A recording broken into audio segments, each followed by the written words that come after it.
Indonesia sebagai negara dengan militer yang lumayan dipandang di Asia Tenggara tentunya harus mandiri dalam bidang alutsista. Jangan khawatir, negara kita perlahan tapi pasti melangkah pada kemandirian alutsista. KRI Teluk Yoteva 522 dan kendaraan peluncur Erhan 122B mungkin adalah beberapa bukti mandirinya negara kita. Bicara mengenai kemandirian alutsista, ada lagi nih senjata terbaru yang ternyata dibuat oleh anak bangsa. BNL 250 adalah bom pesawat buatan Indonesia yang kualitasnya sebanding, bahkan lebih bagus dari milik Amerika Serikat. Yuk mengenal bom buatan Indonesia itu. Bom buatan anak bangsa yang bikin bangga, akhir-akhir ini muncul lagi berita membanggakan dari anak bangsa masalah alutsista. Ya, Indonesia rupanya bisa membuat bom sendiri yang siap dipasangkan dalam pesawat-pesawat tempurnya. Bom yang diberi nama BNL 250 ini rupanya mirip dengan Mark 82, buatan negeri Paman Sam dan tentu dengan kualitas yang bersaing. Bom ini buatan Dinas Penelitian dan Pengembangan yang bekerja sama dengan PT Sahib Bahari. Nama BNL 250 sendiri sebenarnya adalah singkatan dari bom latih NATO yang memiliki berat 250 kg. Bisa produksi bom sendiri, tentunya bagi kebanggaan bagi Indonesia. Kenapa harus dibuat mirip dengan MK82? Usut punya usut, ada alasan mengapa bom buatan Indonesia itu harus dibuat mirip dengan MK82. Hal itu karena bom ini sangat sering digunakan dalam setiap ajang latihan tempur. Alhasil, wajar kalau nama MK82 jadi sangat populer di beberapa negara. Selain itu, bom jenis ini bisa dipakai di berbagai jenis jet milik TNI AU dan selama 3 dekade selalu digunakan. Dan terakhir, banyak pesawat NATO yang memakai bom ini, sehingga membuktikan kualitasnya yang memang bukan cuma isapan jempol belaka. Dengan produksi sendiri, bom jenis ini tentunya akan sangat bermanfaat baik untuk TNI maupun pemerintah. Spesifikasi dari bom BNL 250 yang memang ngeri, lantaran dipakai oleh banyak negara di dunia. Harusnya spesifikasi yang ada di bom ini juga jempolan. Dan benar, BNL 250 bisa diisi dengan peledak sebanyak 87-89 kg, terdiri dari tritonalminol berupa TNT sebesar 80% dan aluminium sebanyak 20%. Spesifikasi luar biasa adanya campuran peledak ini jadi keuntungan tersendiri karena daya ledaknya bisa meningkatkan sebanyak 18 kali lipat. Bom ini dapat diluncurkan dengan kecepatan 740 km per jam dan tentunya daya hancur yang diakibatkan juga luar biasa. Masalah desain, BNL 250 hampir mirip dengan MK82. Namun, ada sedikit perbedaan yang membuat aerodinamasinya jadi lebih efektif daripada bom milik Amerika Serikat itu. Manfaat bom baru bagi Indonesia dengan berhasilnya membuat bom sendiri oleh anak bangsa ini, tentunya banyak keuntungan yang didapat. Misalnya, Indonesia bisa mengurangi pengeluarannya untuk membeli bom MK82 buatan Amerika Serikat yang ternyata lebih mahal. Karena bisa produksi sendiri, sisa anggaran bisa dialokasikan untuk kebutuhan lainnya. Dengan adanya kemampuan produksi sendiri ini, tentunya bisa mengamankan pasokan bom yang digunakan TNI, sehingga tak perlu menunggu lama dari luar negeri. Dengan adanya hasil yang lumayan dari BNL 250, ada peluang untuk negara lain mengimpornya. Mengingat spesifikasinya ternyata nggak kalah jauh dengan MK82 yang sering digunakan negara NATO. Adanya bom buatan dalam negeri ini membuktikan kemandirian Indonesia dalam bidang alutsista. Jadi tidak melulu mengimpor dari negara lain. Semoga kelak makin banyak alutsista yang bisa dibuat mandiri oleh negara ini.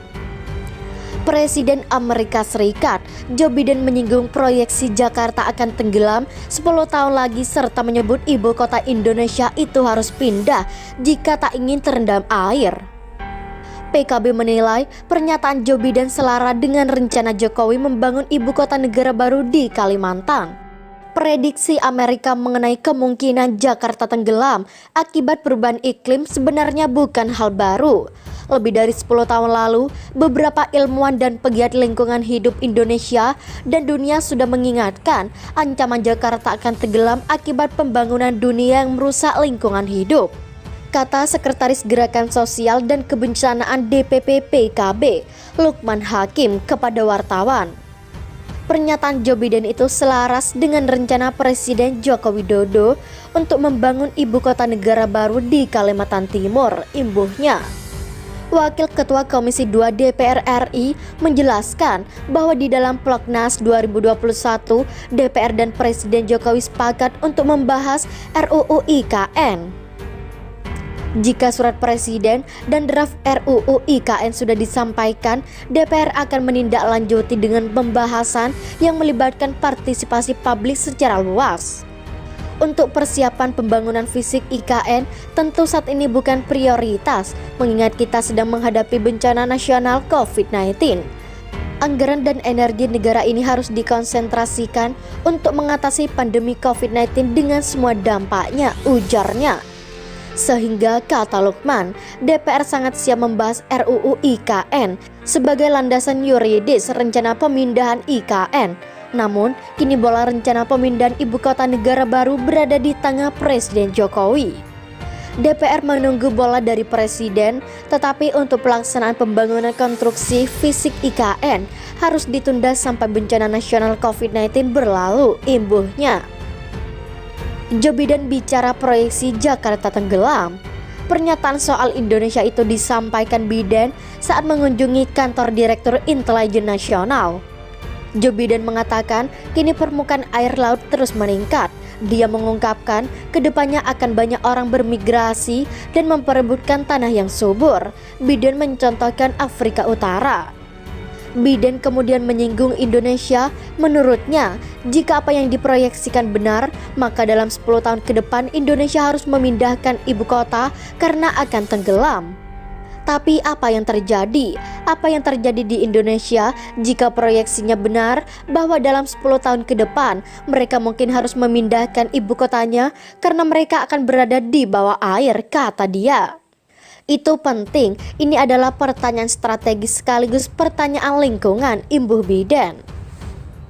Indonesia sebagai negara dengan militer yang lumayan dipandang di Asia Tenggara tentunya harus mandiri dalam bidang alutsista. Jangan khawatir, negara kita perlahan tapi pasti melangkah pada kemandirian alutsista. KRI Teluk Yoteva 522 dan kendaraan peluncur Erhan 122B mungkin adalah beberapa bukti mandirinya negara kita. Bicara mengenai kemandirian alutsista, ada lagi nih senjata terbaru yang ternyata dibuat oleh anak bangsa.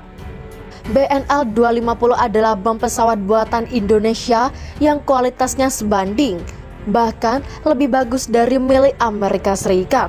Yuk mengenal bom buatan Indonesia itu. Bom buatan anak bangsa yang bikin bangga, akhir-akhir ini muncul lagi berita membanggakan dari anak bangsa masalah alutsista. Ya, Indonesia rupanya bisa membuat bom sendiri yang siap dipasangkan dalam pesawat-pesawat tempurnya. Bom yang diberi nama BNL 250 ini rupanya mirip dengan Mark 82, buatan negeri Paman Sam dan tentu dengan kualitas yang bersaing. Bom ini buatan Dinas Penelitian dan Pengembangan yang bekerja sama dengan PT Sahib Bahari.